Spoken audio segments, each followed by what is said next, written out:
Je fais juste une petite vidéo en fait pour répondre au petit débat que j'ai eu avec donc Maison Astronomie Paris sur ma vidéo concernant les zones pour perdre du gras, comme quoi c'était pas possible et que c'était en fait la génétique, le sexe, l'âge qui décidait en fait où est-ce qu'on perdait du gras.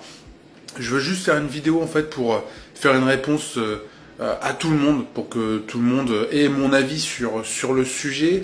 Donc Maison Astronomie Paris dit en fait tout simplement que la chronobiologie humaine et la chrononutrition en fait tout simplement est une séance exacte, comme quoi selon l'heure de la journée le stockage de graisse se fait pas au même endroit.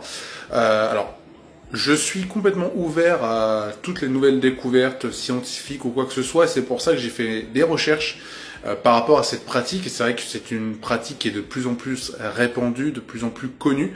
Mon avis en fait c'est que pour moi, c'est mon avis personnel, c'est pas bon en fait. En soi, ça va marcher. Tu peux en faisant de la chrononutrition maigrir, comme pour plein d'autres procédés de régime amincissant ou quoi que ce soit. Maintenant en fait le truc c'est que il n'y a aucune étude scientifique sérieuse qui a été faite à ce sujet. Le professeur donc Rapin, si je me souviens bien, professeur Rapin qui a inventé cette technique, tout simplement il n'est pas beaucoup cité au niveau des articles scientifiques. Il n'y a pas d'article scientifique donc pour vérifier la chose et surtout pour comparer par rapport à une autre technique amincissante.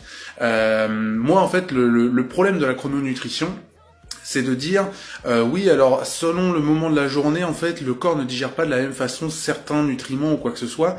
Mais en fait c'est faux, puisque les enzymes, les hormones, enfin tout ce qu'il y a dans le corps est en constante, tout le temps ici en fait. C'est pas parce qu'il est 8 heures du matin que l'enzyme, la lactase n'est pas présente et ne peut pas digérer le lait.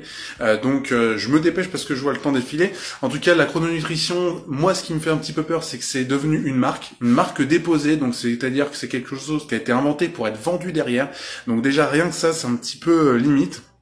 Je le redis, il n'y a aucune preuve scientifique, j'ai fait des recherches, vraiment aucune preuve scientifique sur le sujet, et pour moi, du coup, on ne peut pas dire que ce soit grâce à la chrononutrition que tu maigris, c'est simplement que la chrononutrition te fait faire attention à ce que tu manges, et donc naturellement tu maigris, comme pour n'importe quel régime à déficit calorique, ou comme pour dire je vais boire de l'eau pendant 7 jours ou manger que des pommes, ça marche aussi, mais c'est pas spécialement bon. Maintenant la chrononutrition n'est pas mauvais pour la santé, donc tu peux quand même le faire.